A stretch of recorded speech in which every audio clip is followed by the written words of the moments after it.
Imaginez Nanga Bololé. Azoyebisa ba opposition. Opposant nyonso o alingi akende yango tobimi. O alingi te abima.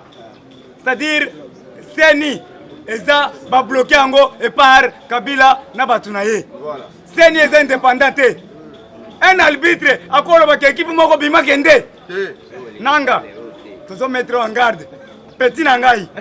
Ba machine wana tokotumba yango tokozikisa yango. Na ABC yo. Place nyonso kotia machine wana tokotumba yango. Soit soki totumbite tokokangisa nyonso. Toke kotika yango na limité. Na CPI. Oyebi Malumala azaki na arrogance. Mais akufa cercueil 1 mètre. Toyebisa Malumala yogela biso te. Mais jour moko Malumala tomona ye na chaise roulante. Avandi. Yope Nanga Keba.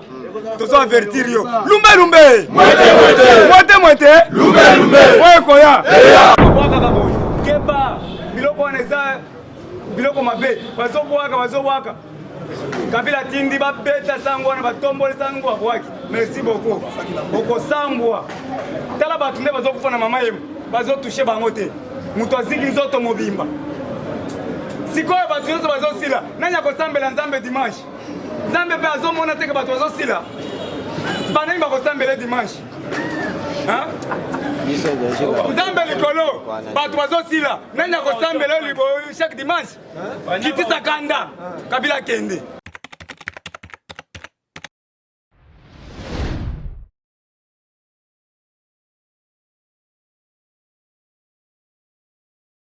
Oui, merci. Nabandono surtout bon message toujours kotala Yannick Stopira na tindika babi Yannick Stopira oyabino Yannick Stopira toujours na terrain babi to kotaka partout pour relaxer bino information sur ça ko le kalambo na biso nyonso tout bomba et lokote abi Yannick Stopira oyabino merci pour la confiance na bino merci pour na ba conseil na bino merci na ba remarque na ba commentaire nyonso tout monde kango tundimaka pe yango ata ya kofinga ata ya ko apprécier surtout et ça la kabiso quand même c'est bon pour tout ça na toujours rapport na bino ceux qui ba remarque na bino te moyen to évoluer ça la raté bandeko be ba benga kibiso bien stopper il faut na papa moko pa benga kinga na Paris en tout cas bambote ne pe belé a fait ça il pene mission toujours connaît toujours ko la sabino musani tout ça ko sala babi lelo bandeko IDPS ba benga kinga ba combattre à parlement debout ba benga kinga bien stopper na biso ya terrain il faut kita o la sabiso makamde neza ko leka to sola na micro tinika bandeko na biso diaspora ba yeba déclare nini IDPS baza motivé IDPS baza toujours ko bunda pona liste na bango baza ko zonga simate merci encore pona bango merci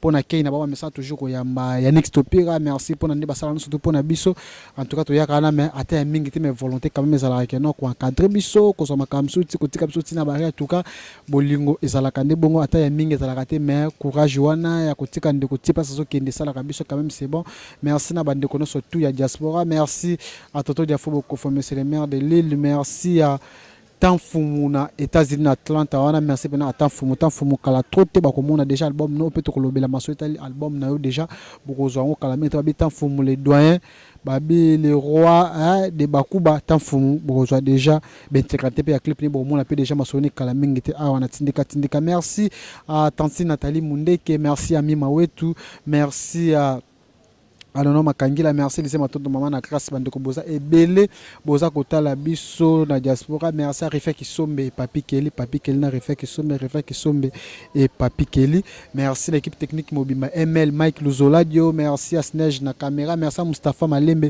équipe vraiment tindika tola la kate to kotaka parso bandeko vraiment ya IDPS merci na bino ndemo message toujours ko benga bi tindika nde visibilité ya bana mboka tindika nde eza pona bino wabi les toujours na message ko bisa bino biso to za pona batnyo tout à tout kalakati to tika kamutu aloba même oui pour ça la diaspora ko benga biso pona ba image na yo pona interview surtout ko sala e ko likaka kandeng olobi biso to za batu ya batu nyo surtout équipe tindika babi na otika bino intégralité ya image obo ndenge ba combattre ba solo ki ba combattre ba za méchant mais ba image na ba on sala pena commentaire pena trotter na linga pena boka ba propos na ba onde bango moko ba loba ke vraiment na caméra na biso tindika déjà 5 heures to sala ki wana na équipe mobimba ya ba combattant ya IDPS botela ba image ou intégralité ndenge masolo lekaki na base ya IDPS.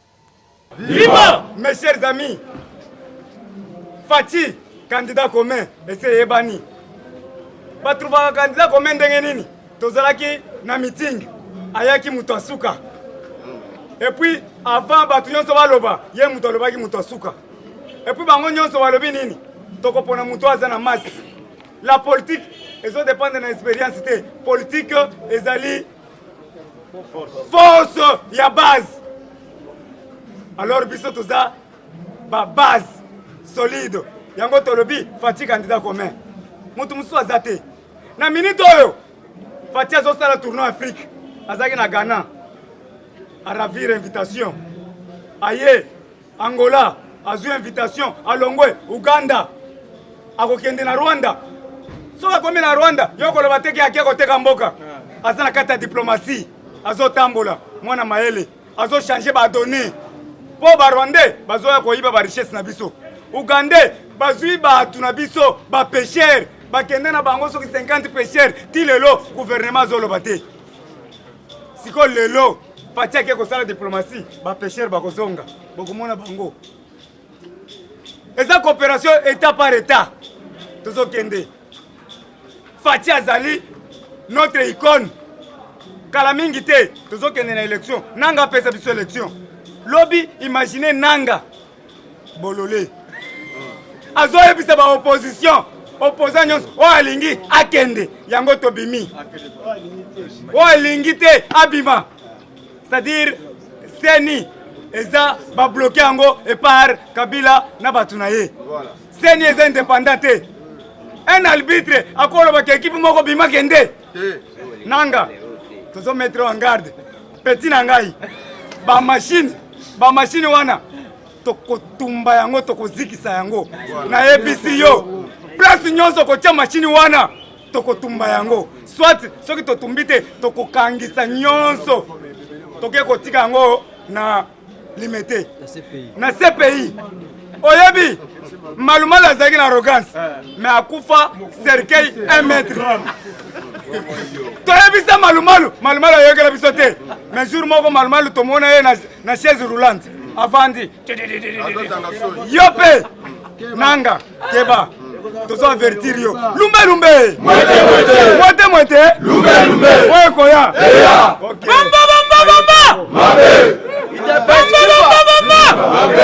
viva peuple congolais ezateke tozala yango lokola bafanti babiloko nanga atalaka yango il faut nanga amona réponse ya base ya UDPS biso base tozozela élection te so tozozela élection te lokola nanga aza Al-Qaïda Kabila lokola asali mbongo azoloba clair que non degré ou de force ye fatika biso Shaddad na tête ya république Congo eza poche ya Kabila te Kabila asali tout esengeli asala azwa susu nanga a imposer biso na pouvoir lokola nanga na mokolo alobi que non c'est qu'ils ne veulent pas la machine à voter babima na kati ya salle nanga imposer biso alors biso base à UDPS soki ba leader na biso bazoloba voix ya élection bien sûr mais biso en tant que peuple congolais toko s'affronter na nanga dans quelques jours toko zwa mot d'ordre ko koya toko bunisa nanga d'une façon moko ko tela ko ndima te nazo regretter na la police na armée na biso soki tozui pouvoir cette année tozokena bango na état de droit lobi ba élève ba bimi na kati ya Beni ba dénoncer insécurité na kati ya ville la police congolaise incapable de répondre à ADF la luna armée congolaise mais bazokende ko bunisa bana classe baza en plan bana na ba kufi lobi misat bana mikeya 6 7 8 à 12 ans mais bazokoma batu lobby et puis à cause ya bana na lobby baké ba découvrir dans le pango moko bakuti 300 militaires rwandais bazo ça déjà préparation na kati ya ville à Beni bazoluka bayeba ndenge bakobima mpona bamassacre bato à cause ya marche wana na babima kilo badécouvrir 300 personnes na lupango kozonga bana bakoma ozonga lobby badécouvrir lobby 3 corps ya bana classe babomi bango mais nazotuna armée congolaise bozalaka dispo mpona kobiso bakombata na bamarche to bozalaka mpona koyiba biso batelefone na bamoto na butu tozoloba na bino bagénéraux boyeba ke non état de droit ezoya bakorecrute bino moko bokokangama alors esengeli na bino boyeba ke non Congo eza mboka ya banka biso colonel nanga tozo répondre ponga présage voya élection kolanda yango te biso towana bastratégie biso tozo préparer sur le terrain na nanga na église catholique bambiloko na tout ça moto azoyoba keno oyo alingi machine ya vote te abima na sale esalema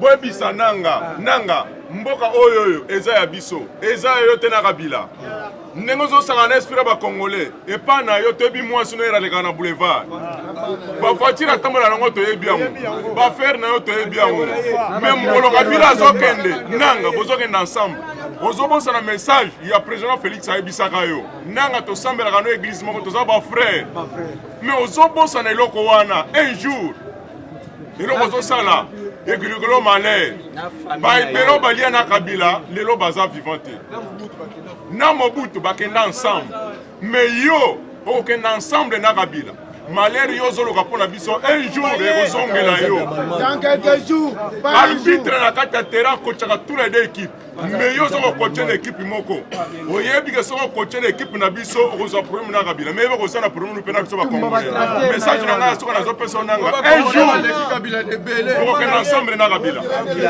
Ok, merci beaucoup information. Monsieur Tousokei, Monsieur Touville Info. Parce que dans le pays, il y a des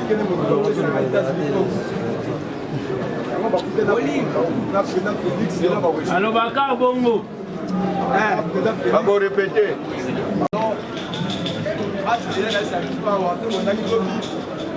secrétaire Kabouya avec un bien félicité à la 5e président. Baba là il y a eu une étoile de moto ma très baba Kabouya na madame. Il félicité à la 5e président. Il félicité Nanga muna ba wala moto gagner félicité ce président gagner ba. Il est best viva. Viva. C'est la président. Félicité à la président. Ba on chaque temps félicité la président. Sinon moi ça va diplomatie là. Et de l'organisme au stade. Information, il y a qui parler de l'eau et de la réunion à francophonie. Il est best vivant. Vivant. La réunion francophonie, on a à contacter Mini Magama Congo. Ok, il y a un banc, voici une information. Le 16, c'est dans mardi prochain. Dans la sommet à Luanda. On a sommet à Souka. Nanga kozala kuna, anamba kozala kuna, seka kozala kuna, bakoza kozala kuna. C'est-à-dire, nanga aboya machine à voter, la présidence est à 43 présidents africains. Il est best vivant. Vivant. Il est best vivant. Vivant.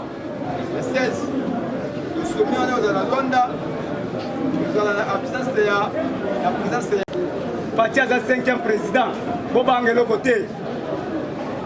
Le réunion francophonie, Ezali.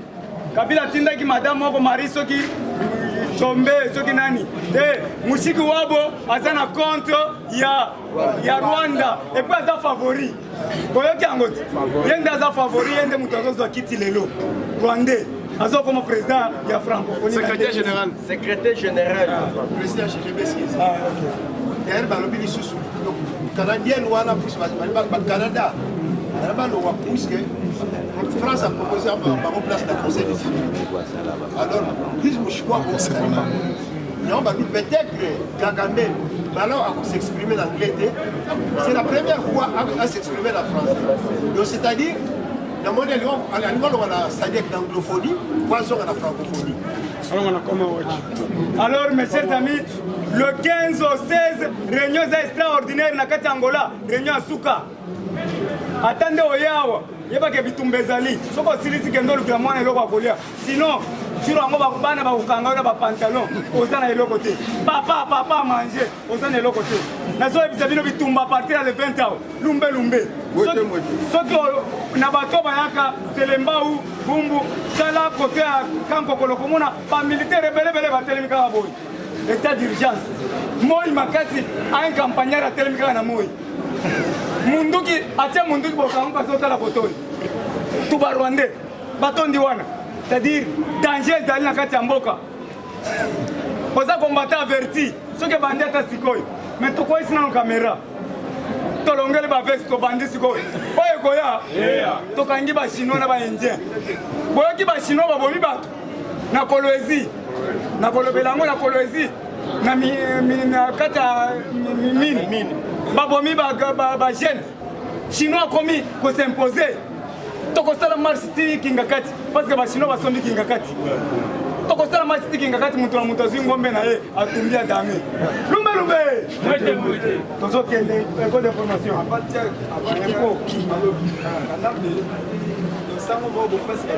babwakaka boye keba biloko wana eza biloko mabe bazobwaka kabila tindi babeta sango wana batomboli sango babwaki merci beaucoup okosambwa tala bato nde bazokufa na mama yemu bazotushe bango te moto aziki nzoto mobimba sikoyo bato nyonso bazosila nani akosambela nzambe dimanche nzambe mpe azomona teke bato bazosila banani bakosambela dimanche nzambe likolo bato bazosila nani akosambela chaque dimanche kitisa kanda kabila kende merci beaucoup muchetu nani honorable mujibu tokei bazozela yo vraiment bamba merci beaucoup bozala attentif bazoloba soki osilisi oke kopesa arma aloba afinga motu te pesa biso info UDPS viva information basi balobi yango mais oyo tozoloba 2 mois avant élection ya le 23 décembre il faut SADC atinda basoda na ye awa yango wana bazokota réunion wana pour que basoda wana bazala awa 2 mois avant élection pour basécuriser bacandidat présidentiel na bapeuple congolais UDPS viva oyo nalingi nabakisa yango wana UDPS viva UDPS viva UDPS viva Tshisekedi super-héros national.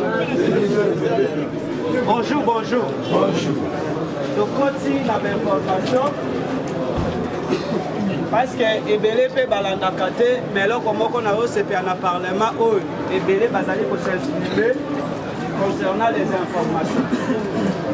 informations ezobima awa nazoyoka sur 100% 90% aloba lokola 100% eza bainformation vrai UDPS viva il faut tozalaka na habitude ya kolanda information mpe basombaka bariskaka parce que soki oriske te moyo oyeba information eza te UDPS viva lelo tozosolola parce que mpona koyeba état de santé ya RDC il faut on se sacrifier. On a quelque chose sunga biso. Tala balie na restaurant ba boy kofuta. Ndenge azalaka wana boye balikambo bien pour lukambongo il faut se sacrifier. UDPS viva. Tozokende mbala moko na information. Likambo oya prophétie concernant na magistrature suprême ya RDC. Je pense bato babosana Tshisekedi asa aloba yango. Nalingaka Tshisekedi mpo nani? Bato ebele batikaka comprendre Tshisekedi ntango azoloba likambo. Likambo ya Tshisekedi bato bayaka kopesa raison après beaucoup d'années. UDPS viva. C'est ça l'aurore, il y a un prophète. Prophète est jamais kolobakelele ko salema boy. Mais prophète a défasaka. Alobi ba jour ekoya, bokomona boy. Bokomona moye ekoya boy. Tango moto wana soki okangi maloba wana, tango komona likambo wana, donc koloba prophète tele alobaka yango. UDPS viva. Même prophétie ya Kimbango. Malgré tout, baoyo batikali bakomi bato ya pouvoir baza na soif d'argent. Kimbangu aloba boy alobi na RDC à l'époque que Zaïre aloba que Congo po ezala na kimia et il faut 5e président. IDPS viva viva. Bato babosa na histoire eza bien nous avons une information oyo yo lingaka wana etokendaka boye mpona koréveiller mémoire ya bato parce que pour bomona que leadership ya Félix Tshisekedi ezalaki dessiné depuis l'éternité. IDPS viva viva. Parce que aucun opposant dans le monde oyo oyebi na accord cadre ya Addis Abeba tango les 11 pays oyo baza na biso frontière batia même mise na mboka na biso. IDPS viva viva. Même mise wana batiaka ndenge nini Kabila azalaki patron ya kofuta le président oyo bazali na 11 pays oyo bazali na frontière na biso po ete ba soutenir ye. C'est ça logo ya accord cadre d'Addis Abeba. Tango bakei ba signé accord wana oyo ku ya liboso Tshisekedi apesa Kabila. IDPS viva viva. Balobaki nini? Balobi boye balobi ke bino ba pays nyonso oyo bozali na frontière ya RDC bokoki ko soutenir Kabila lisusu te. Kabila tango azo signé na États-Unis ayebaka kotanga te. IDPS viva viva. Fungola matoi na oboyo moto ye ko réveiller Kabila lobi oteki mboka à partir eloko wana ya koka de l'Addis Abeba nde pays na biso ekomaka suti d'aide ya communauté internationale. IDPS viva viva. Remonti banda yebisi Kabila lobi omoni signature oyo signé ezali départ na yo parce que na kati accord cadre d'Addis Abeba elobi ke il faut ba réciter toutes les institutions ya RDC. Or que pendant 4 ya RDC tozalaka na 4 institutions. Na 4 institutions na institution ya liboso ezalaka présidence, ya mibale ezalaka cour et tribunaux, ya misato ezalaka gouvernement, ya minei ezalaka assemblée. IDPS viva viva. Mais tango bazo sinise biloko wana balobe photo détruire yango ya liboso Tshisekedi apesa Kabila yango wana. IDPS viva viva.